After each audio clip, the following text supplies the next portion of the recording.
Okay, Michael, we're not rolling yet, so let's warm up. We all. Yeah. Blink, Topeka blink, blink, Bodega, blink, blink. Topeka Bodega. Topeka Bodega? What? Topeka Bodega, red leather, yellow leather, red leather, yellow leather. That's what Juilliard teaches you. What to do to die today at a minute or two to do. What to do to die today at a minute or two to do. A thing distinctly hard to say, but harder still to do. A thing that's distinctly hard to say, but hard still to do. For there'll be a tattoo at 20 to 2, a rat-a-tat-tat-tat-tat-tat-tat-tat-tat-tat-tat, and the dragon will come when he hears the drum at a minute or two to do today at a minute or two to do. Here's what I learned at school. Put that down. Watch me do this.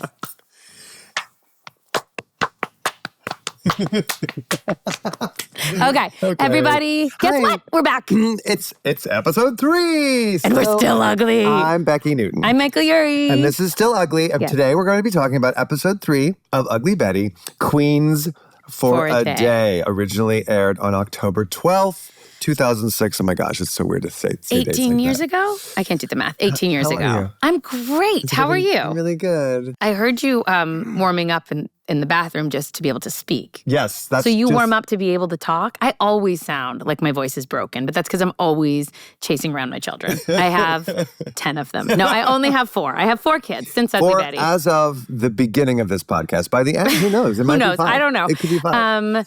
But also, all your kids are post-Ugly Betty. They are all post-Ugly Betty. So today we are going to talk about Queens for a Day. Queens for a Day. And here, first before that, we have to talk about where people can watch this. Oh, yes. So we're on YouTube. Yes. You can watch, you can see us and see our little dolls and our quilts and yes, all our things. And how cute Becki looks. Very cute. Please, wherever you get your podcast, obviously, you'll find it. You found it. Rate us. Rate it. Like it, subscribe. And this is really just going out to your parents because right now they're probably our only 2 subscribers. Paul and Mary Francis, just keep liking us a lot. Yeah, keep loving. And no, please keep watching because we really have a lot. We haven't even begun. Oh my gosh, we have so many more episodes to mostly so we can just hang out more. Yeah. Because we have lived on opposite coasts through all of these years. Like we really haven't been in the same spot. Rarely. Little fun fact in season 1, we lived in the same building though. People don't know that. We were neighbors. Season 2. Was it season 2? Season 2 I lived on Hollywood and La Brea, and by season 2, Michael lived upstairs from me. I used to see him in the elevator. Like would we drive to work together? Not really, because you didn't want to get in a car with me. I was too smart to ride with you. But for season 1, I lived in a tiny little guest house. Oh, you did? I remember. Tiny. It was like above a garage. I remember coming to get you for one of our 5,000 cabarets because we used to say yes to anytime someone would say, would you guys come appear on the blank? We'd go, yes. We would sing something. TV theme songs or whatever. Yeah, whatever. And I would bike from that You used to ride your bike to work. And you know where I got that bike? Where? It was a birthday gift from Vanessa Williams. Of course. Everything, by the way, everything goes back to Vanessa Williams. I don't have a bike anymore. How dare you? Honestly, Did she ask for it back? Was she like, you know what? I kind of need my bike. The bike I think I left it in the bike storage at Versailles Towers. Should we go look for it? Oh my God, go. We should go see. I promise it's still there. You think it's still there? Yes, because nobody would just throw out a bike. My dad was so angry with me that I left that bike there. I'm on your dad's side here. We have to go find that bike. He was like, you left Vanessa's bike there? Oh, he was hurt? He was hurt. I want to talk to him. I want to say that I did check and it was gone, like somebody took it or something. Nobody would take that bike. It meant too much to you. That was a cool building that we lived in. It was a great building. Okay, wait, let's do We're not there anymore, so don't try and stop us. Today's episode is all about daddy issues. Bradford is a bad daddy. Wilhelmina tries to impress her daddy, and Betty's daddy gives her an insider tip that comes in handy at work. I do an amazing job impersonating Betty Suarez at a fancy lunch and convince a hottie photographer from Queens that I love sausage and peppers. And we learn juicy gossip about Daniel's bad boy brother and the faulty brakes in Faye Summers' car. In the end, Betty gets a makeover and looks more ridiculous than ever, but somehow manages to save the day for her boss once again. Okay, so this was an episode written by Marco Panett, who was one of our executive producers. He wrote a lot of the great episodes. And he was the showrunner for season 2. He became showrunner. 2, right, amazing. And directed by James Heyman, a.k.a. Jim Heyman. We loved these guys. These guys loved the show. That's Loved the thing, the show. like everyone involved with this show, in every department, right away, it was like, we were all so lucky. Yeah. And these episodes were still filmed before the world saw us, right? So imagine we probably it didn't air until we were about 13 episodes in. Yeah, we were probably So we're still in this bubble of, what are we doing? I think it's working. It feels pretty amazing. Yeah. So there was this electricity that's like, people loved the pilot. The press loved the pilot. Yeah. We're having this opportunity. So all of these episodes were still in that really neat bubble. Yeah.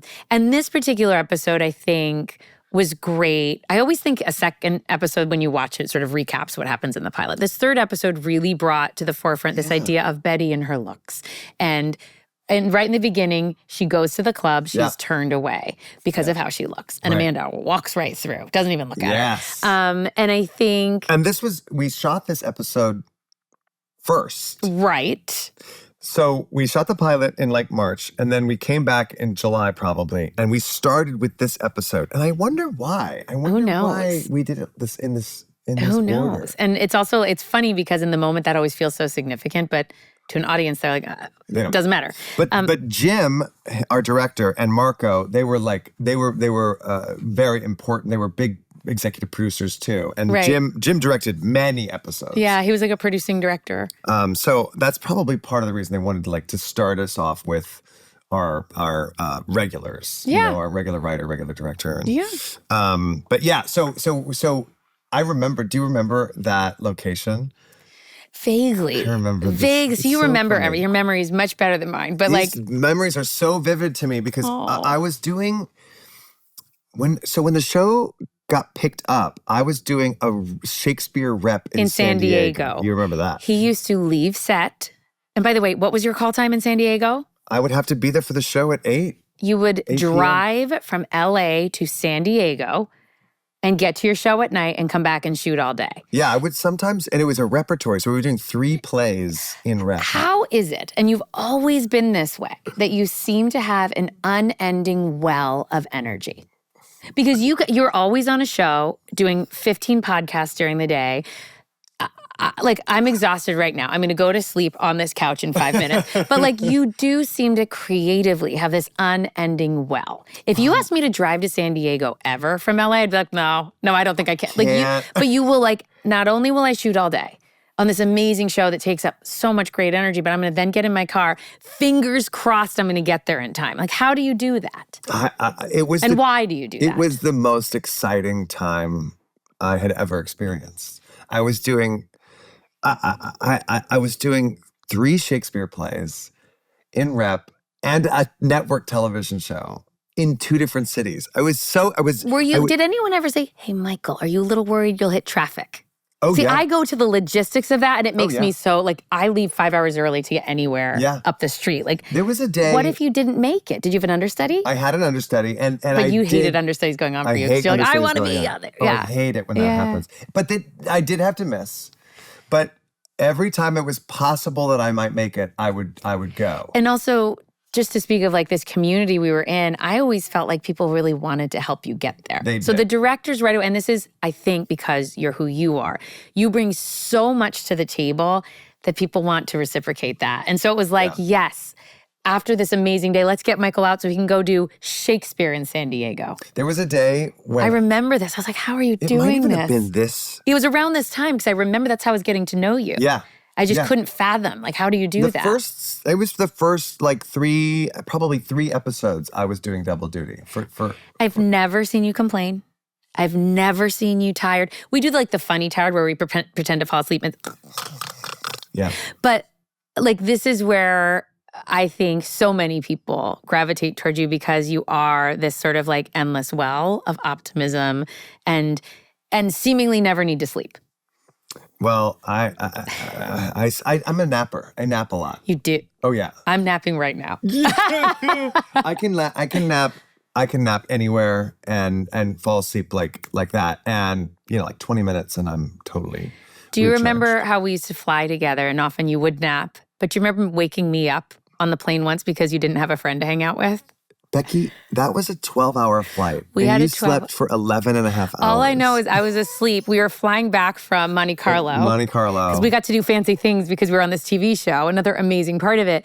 And I just remember I was so excited because I got a bed. It was one of those like someone else paid for it, so I got a bed. And I remember you woke me up, you go, Becki, I'm lonely. Hang out with me. And I was like, okay, Michael. You woke me up so we could hang out on the plane. It had been like 12 hours. I had 3 meals. They were coming around with another meal. And I think you woke me up because the Sundays, you know the Sunday cart? You're like, there's a Sunday cart. And I was like, where?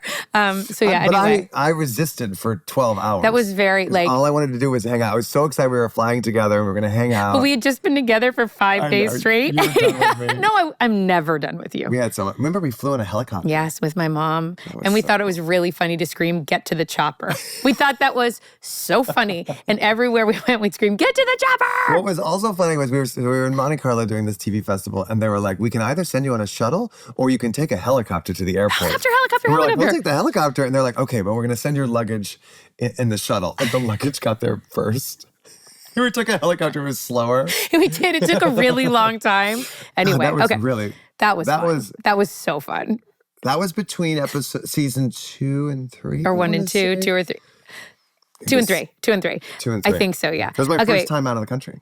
Well, first time overseas. I'd been to like Canada, but that was my first time traveling. I didn't know that. Yeah. Oh, that's exciting. Yeah. See what the show has done. My gosh. So if you ever need to wake me up, just roll a Sunday cart near me. If you roll it, I'll always wake up for a Sunday. I will always wake up, especially if there's hot fudge. Okay, wait. What are we talking about? Let's talk about the episode, Queens for a Day. Okay, fine. At the launch party for Daniel's first issue, Bradford and Wilhelmina make him feel like he'll never live up to his dead brother's legacy.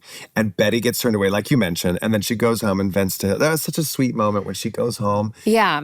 God, that they are so in touch with each other, the Suarezes. Yeah, and that was on the show, to have Betty have a safe place where she could say, like, here's how I'm struggling. And it was a little bit of a window. Like the audience can feel like, okay, there's the window into this world, because the fashion world is so weird. And Mode magazine, and it's also arch and heightened. So for Betty to be able to go home, this is how I'm feeling. I'm feeling out of place. Here are my struggles. And then to be listened to and welcomed. I think, without that aspect, it would just be watching a bunch of silliness. Yeah. And like it really did create this balance. And she was so loved and she was so nurtured. And Hilda wanted... Yeah. So, and to me, it really feels like when I watch it back, it's like, that's what honest, loving sisters. Yeah. And Ana Ortiz. Says you didn't get in, did you? She just knew. She could tell. She knew, and she's, there's also competition between them though. So that's that other part of this. The show wasn't afraid. It wasn't just, everything's so layered. And I think this happens later in the episode, but we see like both sisters want credit. They both want Poppy's love. But we'll talk. Well, and Hilda has a great confidence, and is doing well, with Herbalux, and she's so beautiful, and like she's so confident, and when she tries to help Betty in her way, it's not the right way. Right. And I think, and maybe that goes to this point of like, this whole episode's about this makeover, that the idea is when it comes externally, whether it's the Modis trying to make Betty different or your own sibling, no matter what, it's this external idea of what you're supposed to be. Yes. And what Betty challenges us over and over and over, it's like, smart. But who am I actually, right? That's so wise. Is it? Yeah, no, that was really, that was a big idea. Well, think about it. It's easy to say these like fashion people. Yes. That's like we roll our eyes, right? Totally. But everyone's trying to help all the time. And they put her in those like skimpy clothes in the pilot. Yeah. And that's not right. Well, yeah. And that was also to make fun of her at her expense. Yeah. But it was like, don't wear that poncho. Yes. Try to dress like this. And anytime it's external, it doesn't work, right? Yeah. Totally. Anyway, so then Daniel decides he's going to revamp the magazine. Okay, so in this one, Daniel's also trying to prove he really belongs there. He wants to take the reins. Big part of this conflict with Wilhelmina, who's got more say. Wilhelmina's still mad for being passed over. She's always mad, which is great. I love Vanessa all fired up, and we'll get to that amazing scene in a second. And she's Bradford, his dad is so hard on him. Yeah, you really get us, and we don't know anything about the dead brother really yet, except for that he was the golden boy. Yeah, and that Daniel's not. And like Daniel's a constant disappointment. So he's trying to fight back. We know Wilhelmina's getting a visit from a very important senator. Yes. We don't know much about him. I think is going to be some kind of love interest. Right. And she thinks, she really thinks that she's going to get him Daniel fired by the end of the episode, it seems like. It feels like that happens every episode. Yeah. What's amazing, I do think about the show in general, is like how many times can, like, Wilhelmina is trying to undermine this and Betty, but yet there was always so much more story to tell. Yeah. Anyway, Betty discovers, so Daniel has this idea, I want to use this photographer. And yet again, Betty, with her resourcefulness, is like, how about I reach out to this photographer? Yeah. And she wins him over, of course. She sends him a hoagie. If someone ever sends me a hoagie, I'll be in love with them forever. She sends him a hoagie. Because Vinny Bianchi, he's from Queens. Poppy remembers him. Yeah, so there's this him. authentic connection where he responds to her, even though he's got bad blood with Daniel. Remember? So he's like, I want nothing to do with Daniel, but I love this. I like this Betty. Okay, fine, I'll sit for a meeting. He doesn't even know Daniel, right? It's the brother. And yeah. it's the whole There's company. There's Mead bad blood, but Daniel really wants him, and Betty helps get this lunch together. And I loved this moment with Eric Mabius. He said he used to do this scratching thing. Remember he had the scratching thing? You don't remember? Anytime Daniel Mead is trying to say something without saying it, he goes, so Betty, why don't you maybe dress up this time? Watch it back and notice how he does that a lot. You never noticed that? No, I have no idea what you're talking about. It's the funniest, and I never gave him credit at the time. Anytime he's trying to say something and not say. He's a good actor. He's great. Eric Mabius is such a good actor. So he had to say, Betty, maybe you scratch, dress up this time. And what he's basically saying is like, don't wear something embarrassing to this fancy lunch we're going to win this person over. Right. Which she hears of this. Which of course she's like, oh, okay, I need a makeover. It's really interesting that and then she goes to the closet. Yeah, talks to Christina, which we haven't talked about Ashley Jensen yet. Yeah. An incredible. Oh my gosh. So Ashley played Christina, who was the wardrobe. She's the queen of the wardrobe closet. And interestingly enough, the woman running the closet at Mode is the most artistic, authentic. So one would think that the stylist in the closet of the magazine would be sort of a typical modey, but she was this other essence. And she won't let Betty. Betty comes to her and says, I need to look good for this lunch. And she says, you should look like you. Yes. Yeah. Which is so beautiful. It was. She says, don't let them do that. And you could tell that this character had probably been through her own struggles to fit in. Yes. And sort of she represented the creative part of fashion versus this sort of PR, modey side of fashion. Yeah. So that was I had forgotten about that she goes to Christina. She says, help me look better. But haven't we all been there where you're like, oh my God, I have this thing. What will I wear? We've all been there where you're like, what's appropriate for this situation that feels intimidating to me? Yeah. And we don't often say like, just wear whatever. Like, you always want to impress in those moments. And when your boss tells you to, in this world where Betty's clearly already out of her element, it's like this heightened feeling of, okay, got to get this right. Meanwhile, everything Betty, the character, wears is amazing. Like it's so fashiony now too. Okay, and Bradford discovers that the Faye Summers, the car, I can't read. Can't read. Michael, I need you to read this one. I fell asleep. I'm napping right now. Bradford discovers that the car Faye Summers crashed when she died has turned up at a scrapyard. Bradford hints that the brakes had been tampered with and demands his henchmen destroy the car. And let's just clarify, what's the henchman's name? Stavros. Steve. You keep trying to make this henchman exotic. His name's Steve. You want to call him Stavros? Should we rename him? What's his name? What's the actor's name? Can you look it up? He wants to name the henchman Stavros. His name is Steve. You will get 1,000,000 points if you remember from 17 years ago that the henchman's name is actually, what is it, Natalie? You knew, but you renamed him Stavros. You could have combined the names, Stelio Savante. But you weren't totally wrong. Okay, he was a great actor. So this henchman, Stelio Savante, Michael calls him Stavros. Silvio just called him Steve. Stavros was another guy on the show.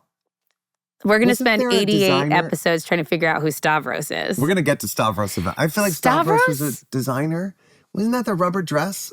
No, that was, it was, what was it? The Amanda, that one? Yeah, but he might have been Stavros. It's not the henchman. That poor guy's name is Stelio. Steve. So there was business with Steve in a car crash. Daniel tells him to look good. But at this point, we think that Bradford cut the brakes, or that Bradford had Stavros cut the brakes. We think that Bradford had the henchman. We know that Bradford and henchmen and brakes and cars and the lady in the basement are all connected. I'm still confused, but I know that it's all important. Well, we think they're all connected. But the best part of this episode is that Betty gets a makeover from Hilda. Yes. And it's one of the most beautiful scenes when I watched this back. Oh, me too. Betty's enjoyment of this attention and like her giggling while she gets her feet. But it's juxtaposed with Wilhelmina getting ready to meet this senator. Yes. And when I watched those side by side, I was like, Wilhelmina was cold and she was still, and Betty was giggling and she was joyful. And like I remember she held up her nails and it was so beautiful to watch how joyful she was, only to learn when she walks back into the magazine that what did you say to her when you saw her? Did you scream? Well, I follow her and I take a picture of her. I run through where it's she's back and it's like all this joy. And when she's walking down the street, the Shakira music, like, I'm on tonight. You know, so it was like, and when she walks by the construction workers. And they whistle. And they whistle. She goes, me? Thank you. Yeah. It's so genuine and it's so joyful. And she felt so great only to walk in and have you run up with our old flip phones. That was our thing. We would take pictures of her all the time. I just found my new screensaver. And walk away. And instantly she realizes she's being made fun of. That she's being made fun of. And they decide that Amanda then has to go in Betty's stead, which is like all Amanda wants is to be at important meetings and to be necessary, but she'll take whatever she can get. So we decide that Amanda's going to go and be Betty Suarez at this lunch with Vincent Bianchi, who has met Betty over the phone but not in person. Yes, right. And it's Betty's idea. Because she's so defeated though. She's like, you should take someone that's like the right person. I'm not the right person. Heartbreak. Yeah, heartbreak. I know. And that's where this show got it so right, because it showed how much joy she inherently had, but how misfired it was and how the reception of it was the thing that she couldn't, like, that was the hardest part. Yeah. Then I remember shooting this where I got to go and I'm Betty Suarez. And it was, hola. And it was just, I remember that being, I was so grateful. I was like, this is so funny. Like, Amanda pretending, in what logical universe does this make sense? But it was the Ugly Betty world, where it's like Amanda could show up, pretend to be Betty, and everyone's like, fingers crossed this goes well. We knew that wasn't going to go well. So you remember getting that scene? And I couldn't believe it.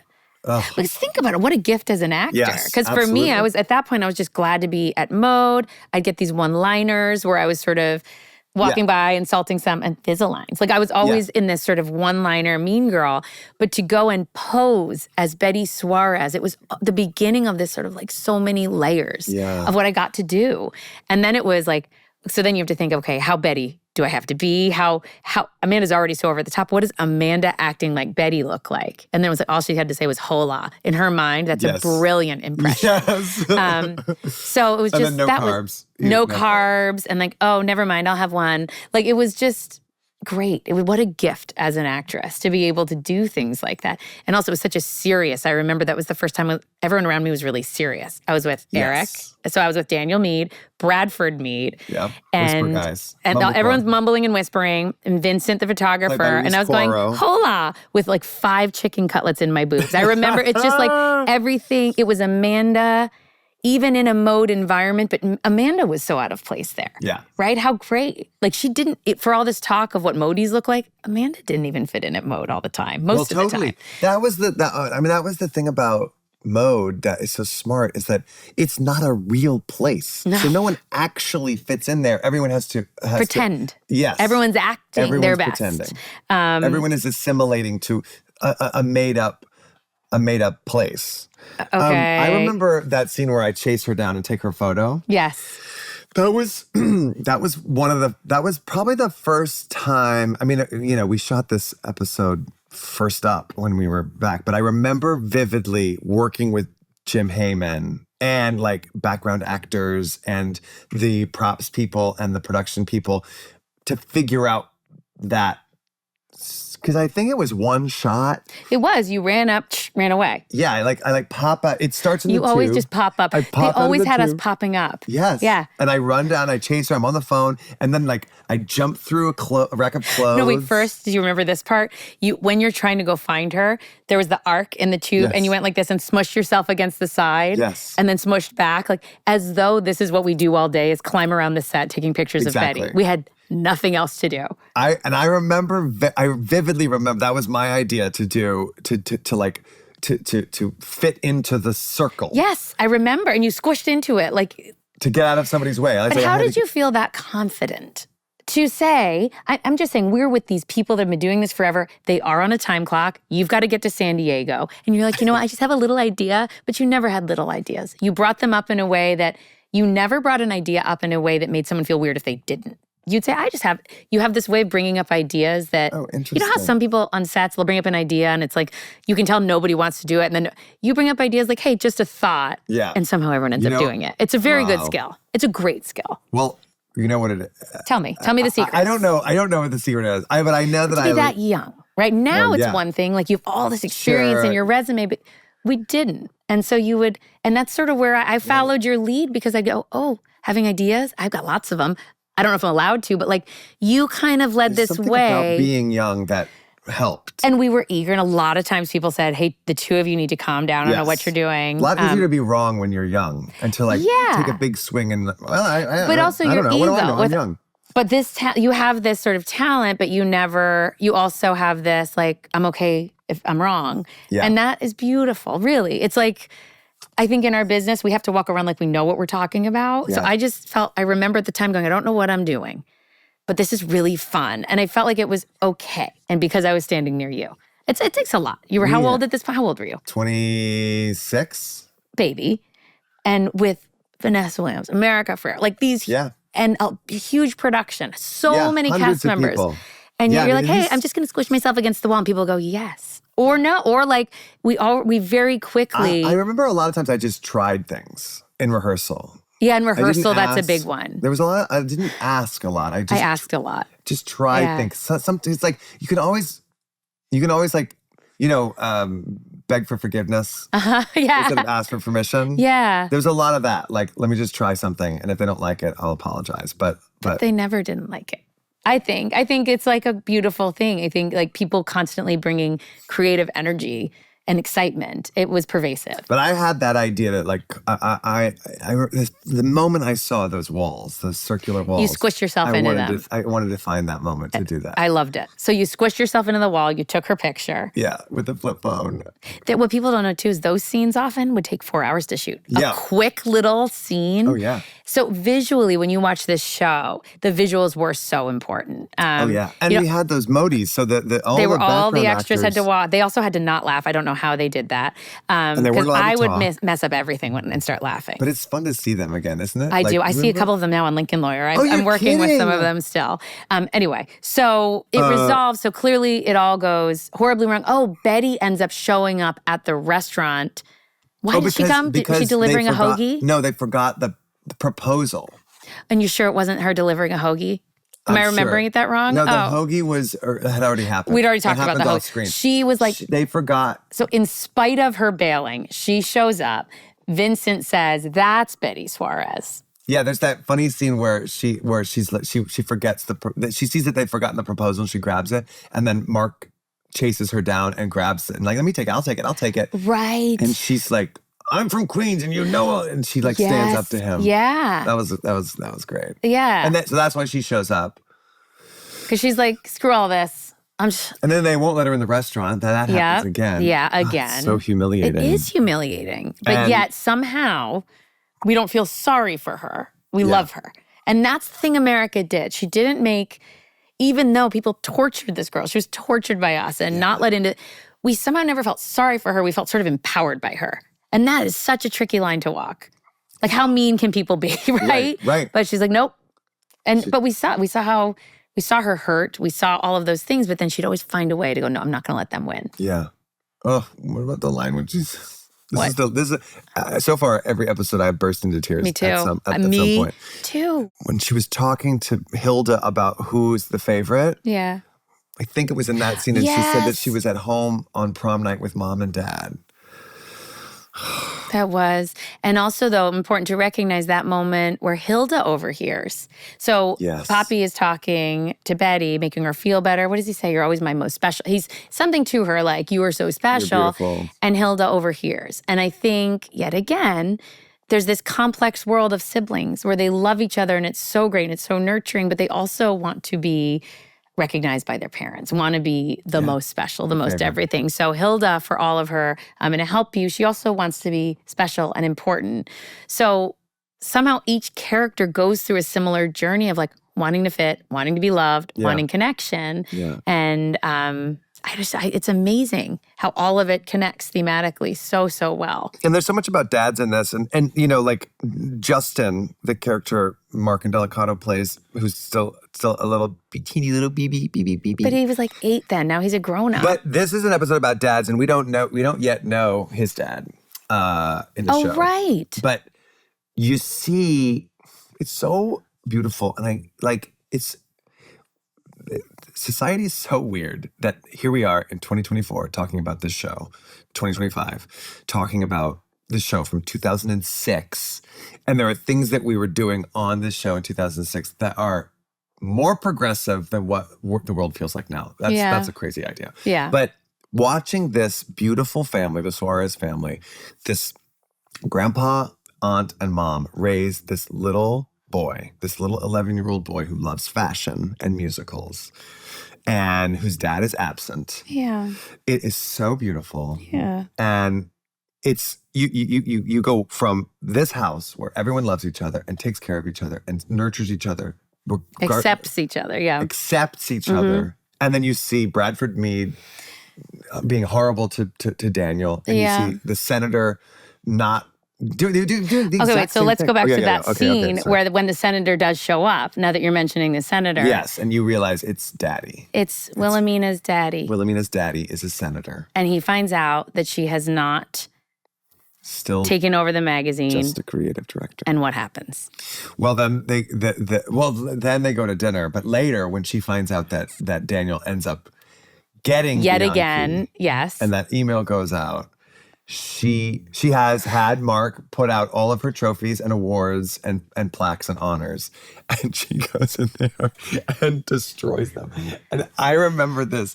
So they had all of these amazing props. Like beautiful props. Beautiful props that were like awards that looked like an Emmy or like a Glamour Woman of the Year award or whatever. These beautiful things that were made to be broken.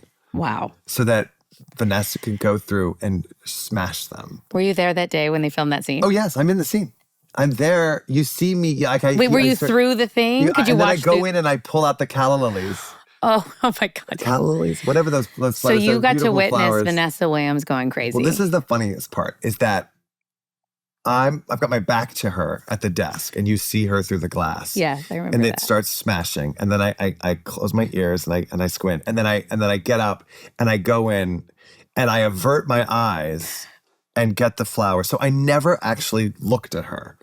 I was averting my eyes. Did you make that time. choice not to look, or did someone tell you not to look? I think because when crashing is going on, like, I'm not going to look. No, don't look. And I just funny. rescue the flowers. Oh. And then I remember seeing the episode and seeing she's so funny. I know. Vanessa's so funny. Because she's so good. Mm-hmm. And she's so tough and scary in the show. Yes. Like the character's so scary. But that was the moment when I realized, this is our second episode, she's a clown. Vanessa can be sillier than anyone on earth. She just does it with a straight face. And that is a superpower. Like she is incredible. She also doesn't over her knee. Like she's amazing. Screaming. She's amazing. Yeah. Anytime I thought, I wonder if Vanessa could pull this off, she did. Always. Every time. Always. And we got to be so silly and crazy. In her own way, she was the craziest of all of us. Yes, she was. Yeah, Bianchi ends up going with Daniel because he's not like his brother. And it's that scene in the restaurant where he owns up to it all. And he says, we tried to dupe you and it's stupid and we don't deserve you and all that stuff. And he walks out and that's what turns Vincent's. Because he's like, finally, you're actually being authentic and truthful, which is always goes back to like, when we try too hard to be something else, it doesn't work. And Betty teaches that we all keep learning that over and over and over. You know what I thought of when I was rewatching it? So Betty leaves, Daniel leaves, they leave together. And Vincent stays with the proposal and with you. Oh, yes, Bradford. I remember this. Yes. And then the next time you see Bradford, he shows up and gives the proposal back to Daniel and says, you got him. He's going to do it. And the only stipulation is that he only answers to you and Betty. Amazing. What I thought of was, how did Amanda and Bradford get back to the office? You think they took... Did they take a car together, or did she... Amanda, like, walked? I don't know. That's a very good question. That's all I could think about when I saw that. I was like, how did they get back? I love that that's where you went. Was that awkward car ride? So it would be Amanda and Bradford? Yeah. No, I think he just ignored... Just you and him? I did, and he's so straight. It was great because he's so straight-faced. Yes. That we could, like, run around circles. He's a great guy. I remember at one point, like, wheeling Betty around in a desk up to him. I was in another episode, but there was, like, a phase where Betty had a wheelie desk, and I just pushed her around. What? I don't remember. To be continued, but he always was just very straight-faced, and I get the sense that he was like, I don't know who this idiotic blonde is, but I'm not too worried about her either. I had a scene where I had to cut his ear hair. I remember that. That's when things took a turn. I don't know. That's crazy. That took a turn. Okay, so, when, especially in the beginning, these looks, I feel like we were still all figuring out what our characters looked like. Yeah. For me, in the pilot, Amanda had on tons of layers. I was actually very covered up, apart from when I was flashing everybody. But it was like a tie and a shirt. And I think when Eduardo took over, Amanda got a little more sexy secretary. And I remember distinctly in this episode wandering into this restaurant pretending to be Betty Suarez. It was very sexy. Yes. And profesh. Yeah. It was not clowny. It wasn't clowny, but it was sexy. Like it was very overt. And I distinctly remember that was part of this like defining in the beginning and Amanda's sexuality and how she led with that. And I think that was part of her creating her own character. I think she clearly thought she was going to get ahead by sleeping with Daniel originally. So this sort of sexuality of Amanda was something that was very, through her wardrobe, especially in the beginning, was there. I think we explored it differently later in the seasons when it was more about fashion, but I do think especially in the first season, and I'm thinking about the black, I was wearing like this black jacket, but like push up everything was pushed up and corseted and cinched, and I think Wilhelmina similarly was always in white and cinched and like very clean, always in cream, always her hair sculpted. And then there was Betty and her makeover. Yeah, to me, I remember the sparkly fingernails and the hair, but mostly her big, huge smile of like, I feel so good, I look so good. And that little mini skirt and wobbling on just high wobbling. Heels. And I remember having this short sleeve. It was like a double collar and an ascot. An ascot, yes. And, like just the skinniest pants they could find. And I wore the same shoes a lot. Did you wear the same shoes a lot? For a while. I did too in season 1. And then eventually it was before we became a hit. They bought a couple extra pairs of shoes. Exactly. And then we would wear different shoes. But I wore the same shoes, and they were not easy to do physical comedy in. Oh. And I actually think that all those years of doing physical comedy in hard-soled shoes messed up my knees. Oh, maybe. I had to have knee surgery. But isn't it funny that Betty got ridiculed for looking ridiculous when we really looked just as ridiculous? Yes. Like Amanda walking into the restaurant like that in a high-end like corporate restaurant, she looked ridiculous. Like, and it is funny. And I think Silvio was very intentional about that. Like we were constantly making fun of her, but look at us. Like, it's like we couldn't look in the mirror ourselves. And that was pretty cool. Like it was cool to make that part of the stories. We were no experts, clearly. I keep noticing how big the ties were. Yes. This is a really big... Eduardo liked a big tie. Big tie. Yeah, and Daniel often had big ties. Big old. Yeah, ties. Loved a good tie. People don't wear ties anymore when they're dressed up. No, ties are kind of out. I want to say that the polo, the collared shirt, the short sleeve collared shirt that I wear in this episode was the first article of Mark's clothing that I stole. And I took with me. Because you and I both did not dress like our characters. No. We both were like, you had T-shirts, and you would wear T-shirts, jeans, and sneakers and ride your bike into work. I had, and I was still like, do. I was a jeans and T-shirt. So anytime we had to look like that, we had to borrow those clothes. Oh, yeah. Always borrowing. So we had to transform in many ways. Speaking of makeovers, like I think you and I had to transform into the Michael and Becki actors. Like when we went to press stuff, there was this other layer. We still had to sort of pretend that we lived in this world. I remember Vanessa teaching us how to walk a red carpet. She did. She taught me how to put my hand on my hip, and she just like was like, here's how you do this. So we still had to transform in a way to to these actors where we had to pretend like this was all normal to us. And at this point, when we were shooting these episodes, that hadn't yet happened. But it was starting. I remember like press little things. Like there was like they were going to launch the first season, so it was we had to go to panels and what do we wear, and it was all very new. When like once the show was on, we became people. We would be invited places, right? But it was always this feeling of like I always felt like Amanda was invited, and I had to show up in the most Amanda version of myself, which was very different than how I felt in real life. Yeah, same. Yeah. Same. I didn't. Did people always think you must be into fashion? Yes, and they thought that I was going to be mean. Me too. They thought, I think I disappointed people when I was just sort of like, People like want me to like rip apart my outfit. Yes. Like, no, not today. I don't even know how to do that. Oh my gosh, it's game time. Let's do it. This game is called Makeover. Becki, in this episode, Betty finally gets a makeover, but it obviously doesn't have the desired effect. So this is what we're going to do. We're going to play. I'm so excited. Are you ready? Yes. A makeover game. Okay. Okay, so I will say the name of a character from this episode, and you will tell me how you would give them a makeover. I'm excited. And if you're watching on YouTube, you'll see an image of the character. Are you ready? Yes, I'm ready. Number 1 is Steve the henchman, also known as Stelio Savant. I thought his name was Stavros. No. Or was that the thing we thought? I think it's Stavros. I keep trying to say Stavros. So I'm Stavros. looking at Steve the henchman. There he is. What is he in? Is that some... It looks like a denim jacket. It looks like a pretty straightforward henchman. Collar. He popped his collar. Because henchman. When you're a henchman, by the way, is that a word that people use or is it from like the Dark Ages? The henchman? I think henchman still... You think a henchman, is it just like a regular old bad guy? Henchman is What's a henchman? a bad guy's lackey.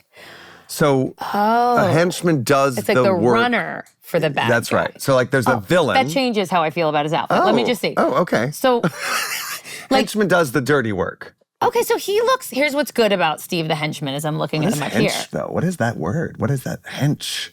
I need to know the etymology of this word. Okay. Oh, yeah. I'll put that aside. It's really hard. But what I really it's hard think to concentrate. Here's what it is. What's great about Steve the henchman, down to his name, you don't really notice him. And I think that's the goal. Because if you make the henchman If you named him Stelio Savant. Suddenly I'm like, who's that? Yeah. And then you're like, it's the henchman. Right, so we want to be under the radar. You know what I would do for this makeover? Yeah. And I'm assuming these makeovers mean keep them in character? Yeah, I think so, yes. Okay. I'd unpop the collar, and there we go. Next. Ooh, I'd unpop the collar, it makes it too noticeable. That's it. Too noticeable. Okay, next. Yeah. Yes. Walter. Okay. Now, look at him. Oh, Gosh, Walter. he's so good on this show. He's so good. And he's so, it's so hard for me to want to change anything. Like Amanda would say, change everything. I look at him, I'm like, he's so Walter. Yeah. Does he need a little front tuck? Oh, interesting. Maybe a little color that's a little less sad? He really matches the whole living room there. I would say the pant and the shirt combo isn't right. Do you think maybe it all could go down a size? Yeah, the shirt could be down a size. I don't think he It's like he needs, raided his dad's closet. He doesn't need the undershirt. Yeah, there's some layering happening. Yeah, I don't think But he looks so Walter that it's hard for me to say anything could change about him. He looks perfect. It's not like he's going to go put on a biker jacket. Yeah. I also, I think he could have longer hair. I would say let it grow a little bit. Grow it out? Let's see what happens. How does that change his Walterness? Yeah. Yeah, I think you might be right. Like let it just... Yeah, let's see. I mean, it'll curl out. It'll be, So let this go free and tighten all this up. Yeah. I think that's a good idea next. I think that would be good. Okay, next. We have Choli the hairstylist. I wouldn't change Not a thing. No notes. No notes on Choli. No notes. Send her to set. Absolutely, she's perfect. I like the nose ring. I like all of everything it. about her. I loved this character. Me too. I wish that she'd come back. It was, what a beautiful, radiant, what an incredible character. I also love, it's so funny that Betty comes in and she's like, I need to look like this. And she's like, no, you're going to look like I make this. you look. You're going to look like this. You're going to look like me. So we're not changing Choli. No, we love Choli. Next. Okay, the final one is this sexy photographer, Vincent Bianchi, as played by Reese Cuomo. I wouldn't change a thing about. I'm terrible at this game because I'm like, I wouldn't change him. I don't know. I'm not crazy about that leather jacket. Really? No. Maybe I need to reevaluate. In my brain, I'm going, they look like they're characters, but that's not what we're saying. No, we're saying this person, I don't know who it is, shows up in front of me. I might take in the pants. Was that because this was 20 years ago and people weren't wearing tight pants? Well, we were wearing bell bottoms then. Were we? Well, I feel like I was always... Do you know that I used to give little Mark and Delicato when he was 8 my skinny pants? What? I used to, because at that point when the show started getting popular, people used to send us jeans. You didn't know this? I would give him all of my old pants. He was 8. You had the body of an 8-year-old boy. All the time. Because I just don't like having He was 11. Stuff. Was he 11? So he was 11. Fine. But he was 11 and liked fitted clothes, and I just had all the stuff, and I don't like having too much stuff. I was moving around a lot, so I would bring him bags of clothing. Oh my God. Yeah, I shared clothes with little Mark. Isn't that amazing? Sweet little. I wonder if he remembers that. We're going to ask Mark him someday. and Delicato. Oh okay, my God. fine. We'd bring in the pant a little bit. All right. Good. Have you ever had a makeover? I mean, yeah. These characters? Yeah. I mean, I had never worn designer clothes before this show. I had never worn designer clothes. At all. Yeah. And I'd never had anybody really talk to me about my hair or, my skin regimen. No. Until we started working with these people. I remember being in the makeup trailer and both of us, I don't know if this happened to you, I won't speak for you, but I was constantly trying to sort of hang as though, yeah. Like when people would talk to me about makeup, I'd never worn makeup before. So suddenly You hadn't? Never. I just gotten out of college. I didn't wear makeup in college. I think maybe I had one lipstick. It was all such a different world. And then— Do you still say spackle? Spackle. Did I used to say spackle? Yeah, we're going to spackle our faces Yeah. together. But it was all so different. And I'd never worn designer clothes, never worn makeup. So speaking of makeovers, every day getting in the hair and makeup chair was such a makeover. Yeah. Becoming Amanda was a full makeover every day in that hair and makeup chair. And I couldn't rehearse unless I had my heels on because I didn't feel like Amanda if I had Uggs on. You know how everyone would wear Uggs and change? Yeah. I could not.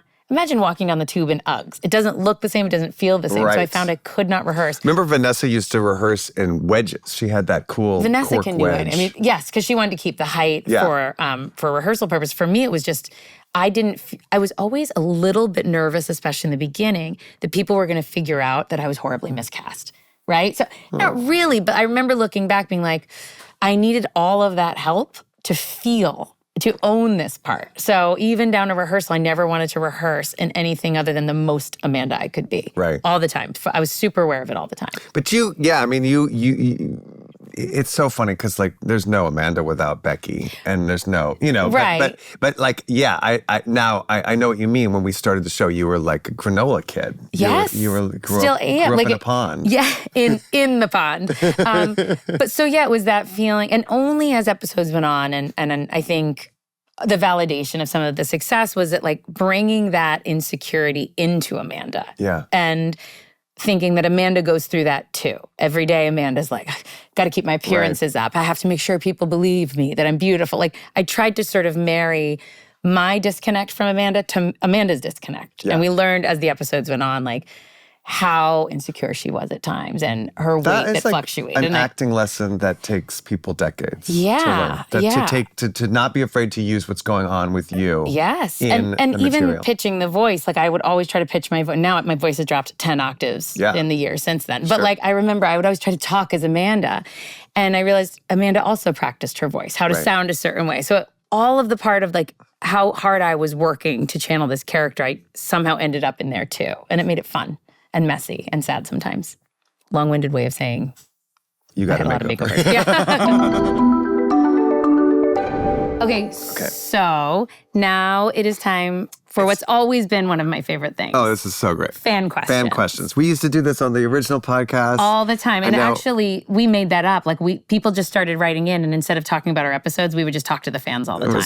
We even prank called some fans. That was so fun. Okay, so every week we will respond to a message from one of our listeners asking for advice or sharing dirty secrets or wanting answers to specific questions about something from their life. And if you want to reach out, please do. You can send an email to stilluglypodcast@gmail.com, or you can actually dial us up on the phone. Yay.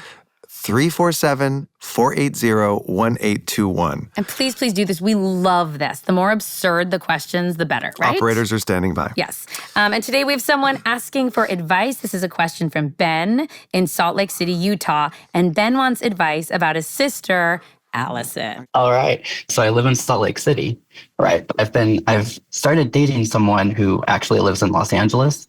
And so you want to move into Michael's apartment so you can visit this person? You want to? Okay, sorry. You need to borrow my guest room? Potentially. Is it open? Okay, so you're dating someone who lives in Los Angeles, but you live in Salt Lake City. Right.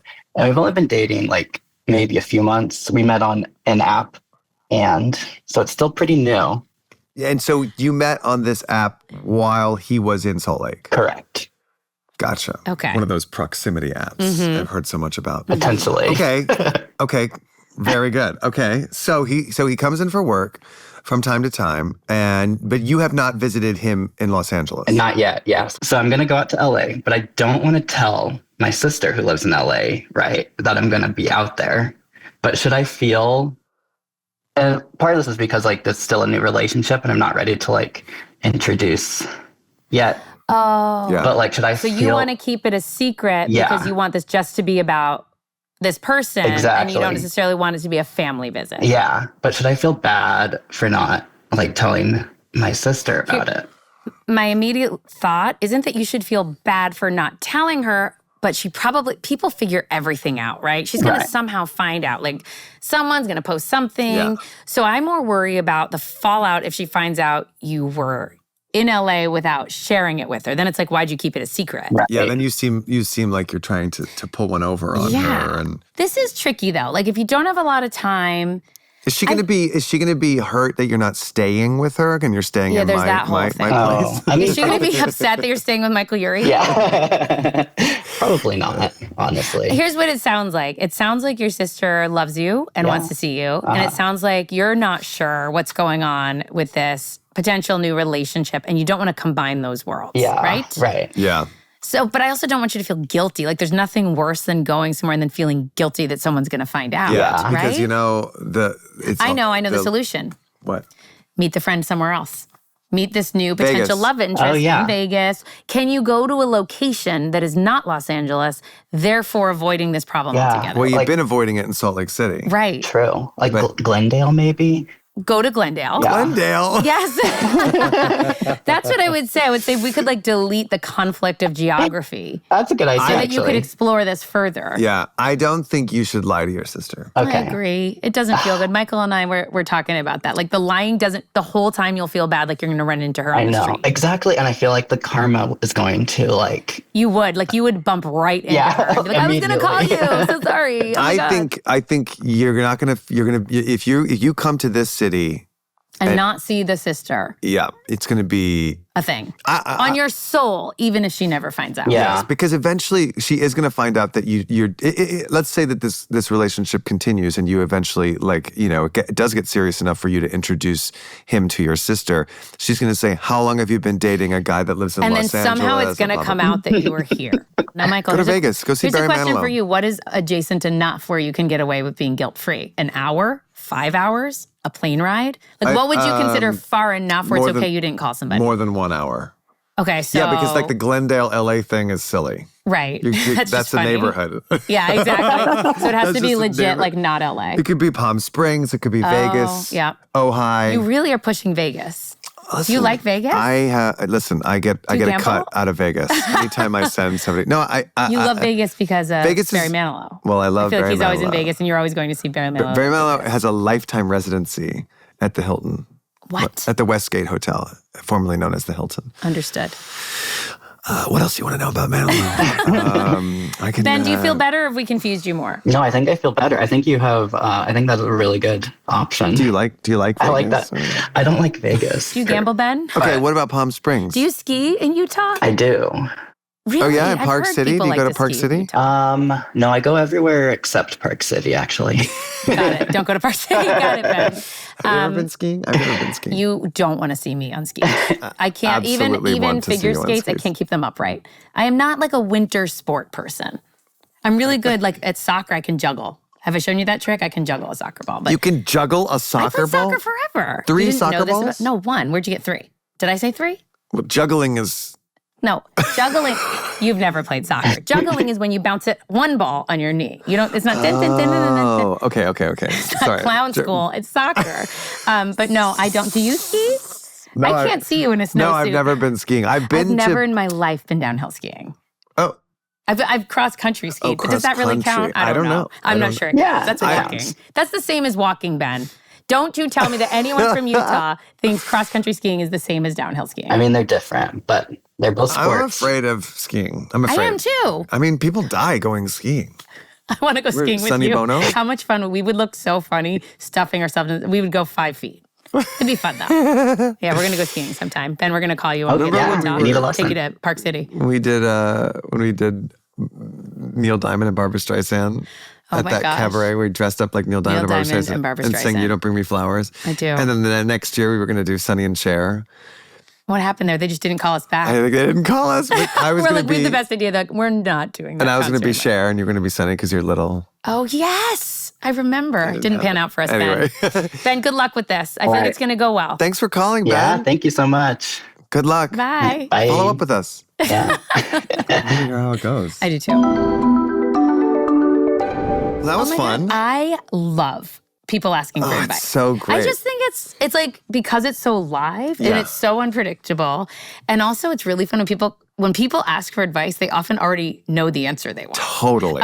So anyway, I hope Ben does well. That was all that's so organic because when we did this original podcast, people just started asking us for advice, and we had no idea. We didn't know, and we also were not advice givers. So there was a little bit of like, what do you guys think that turned into some advice. Like people were getting bullied in school, and they would call us, and we were like, Mark and Amanda, like You're asking the bullies. You're asking the bullies, and we were like, how dare they? But it felt very personal. Yeah. Like, anyway, so I love fan questions. Yeah. Please call us with fan questions. Or write. Well, this has been a nice little episode, number 3. Nice. I loved episode 103. number 3. Yeah. Queens for a day. And we are going to close out the way we always do, saying something nice about each other. You go first. Becki, you are so wise for...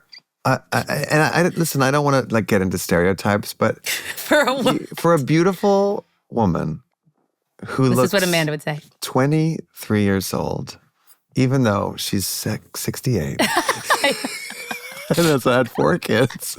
You're so beautiful. You're great. You're so lovely. And you're just so smart. I mean, I know that, but there's a reason why I think, you have to be smart to play stupid.